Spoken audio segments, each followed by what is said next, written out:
you want to drink tonight? No! Do you want to go shopping with everything that you can afford? No! Hey, Alvin. Do you want to go party? No! Let's go! No 420!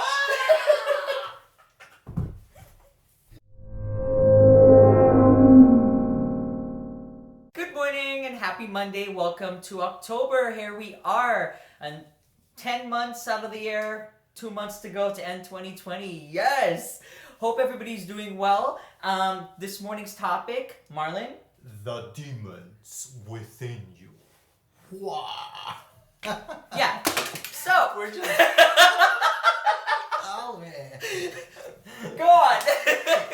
All right, guys. Well, we were thinking of a good topic, especially since it's October, and we all know that October is supposed to be the spooky month because of Halloween, the whole ordeal. Whether you believe that or you don't, hey, we're not here to judge, but it's kind of like a little theme. So we decided to go ahead and make a little fun topic for all of us and a spooky topic.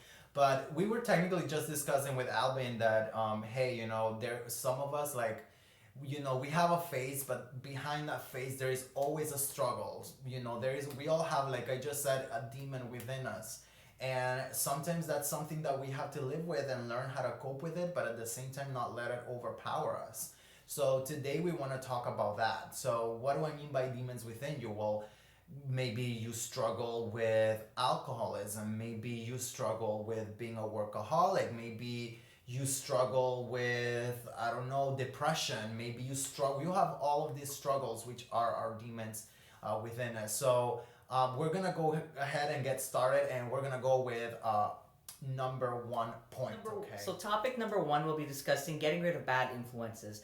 How many of you are put into a social setting, think back to pre-COVID or even within these months, where you're offered a glass of alcohol and you don't drink alcohol? What do? And do you give in to temptation? Hey, do you want a cranberry soda? Thank you, but no thank you. Oh, I just got blocked.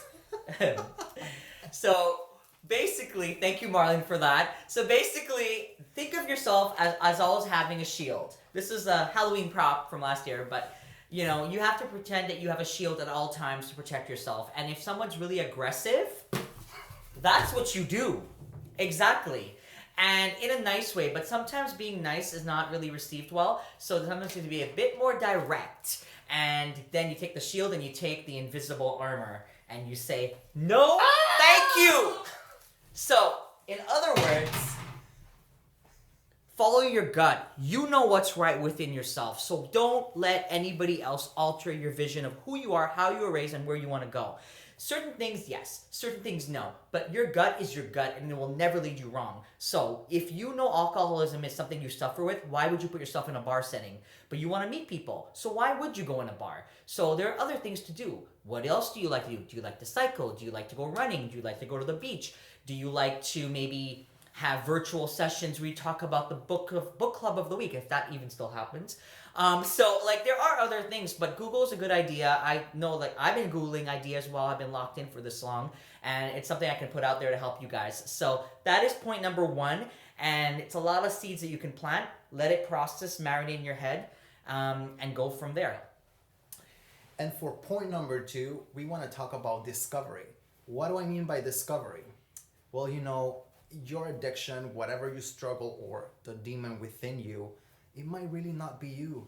As you start to discover yourself and you start to take off those layers and you start to, remove all of those things that hold you back, you're going to realize that those things aren't really you.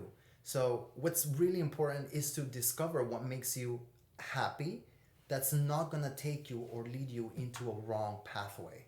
Like Alvin was saying, if it's alcoholism, if it's, it doesn't have to be any substance abuse. It could also be depression. And again, with whatever crowds of people you hang out with, and your influences has also to do a lot with that. But also, as you discover yourself and as you go through that discovery process, you're going to realize, hey, there is actually a world out there that's very different than the way I used to view it. So keep that in mind. So point number 3, How do you keep yourself, your newfound self, from falling back to your old ways, the demon self, and all those influences around you? So I will say, number one, value what you have now going on.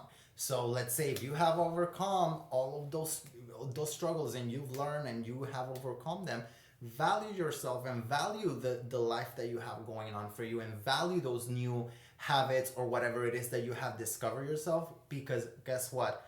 If you have something of value, your valuables, you don't leave them out on the street, right, for anybody just to grab them. It's the same thing with your values inside and with whatever else you have going on new on you. You don't just leave it for anybody to come mess it up, and that means bad influence, people who are toxic, people who are going to come by and try to influence you and tell you, hey, that's not really who you are.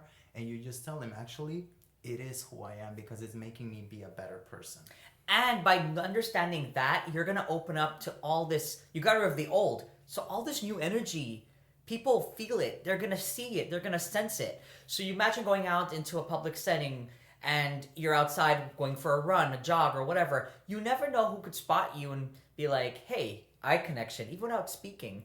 Nonverbal communication versus verbal. We spoke about that recently. So you need to not be super close to opening up yourself to that new energy. Just because you're protecting yourself from the bad, you don't want to also close yourself off from potentials out there.